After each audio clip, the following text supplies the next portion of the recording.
Saya Meltiani Boru Pardede, NIM 1909111387.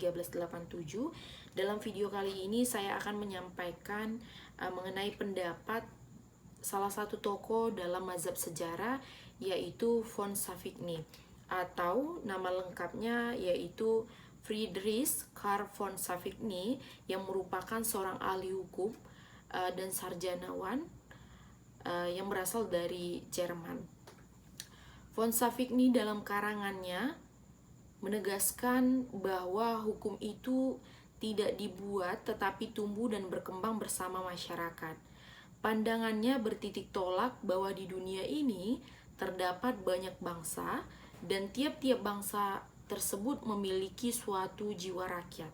Jiwa rakyat ini berbeda-beda, baik menurut waktu maupun tempat. Pencerminannya nampak pada kebudayaannya masing-masing yang juga memiliki keberagaman atau berbeda-beda satu sama lainnya. Hukum bersumber dari jiwa rakyat ini, oleh karena itu, hukum itu akan berbeda-beda pada setiap tempatnya dan juga waktunya. Tidaklah masuk akal jika terdapat hukum yang sifatnya universal dan abadi.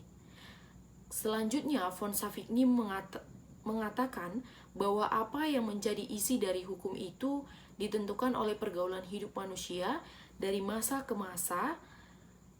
Kemudian juga hukum berkembang dari suatu masyarakat yang sederhana yang tercermin pada setiap tingkah laku individu-individu kepada masyarakat yang kompleks, di mana kesadaran hukum rakyat nampak pada ucapan-ucapan atau pendapat-pendapat para ahli hukumnya. Perlu dicatat atau perlu kita ingat bahwa pemikiran von Savigny merupakan kenyataan sejarah bahwa perkembangan masyarakat semakin maju dan semakin kompleks, sehingga menimbulkan pembagian kerja di bidang hukum, sehingga muncul golongan yuris yang mewakili bangsanya dalam memformulasikan kebutuhan hukum masyarakat sesuai dengan nilai-nilai yang tumbuh dan berkembang di masyarakat tersebut. Bahkan, pada zaman modern, hukum suatu bangsa bertumpu pada kesadaran para yuris. Sejak perkembangan ke zaman modern, hukum bereksistensi ganda. Berkenaan dengan prinsip-prinsip utama, hukum itu masih hidup dalam kesadaran bersama dari suatu bangsa.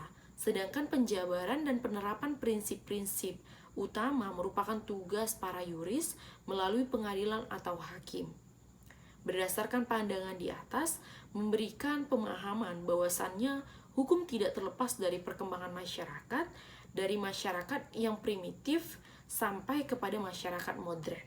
Hal tersebut dapat dipahami karena tidak ada hukum yang statis, hukum berkembang sesuai perkembangan dan berubah yang terjadi di tengah-tengah masyarakat tersebut.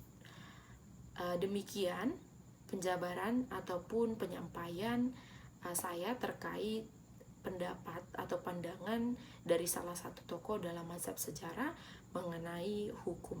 Sekian dan terima kasih saya ucapkan.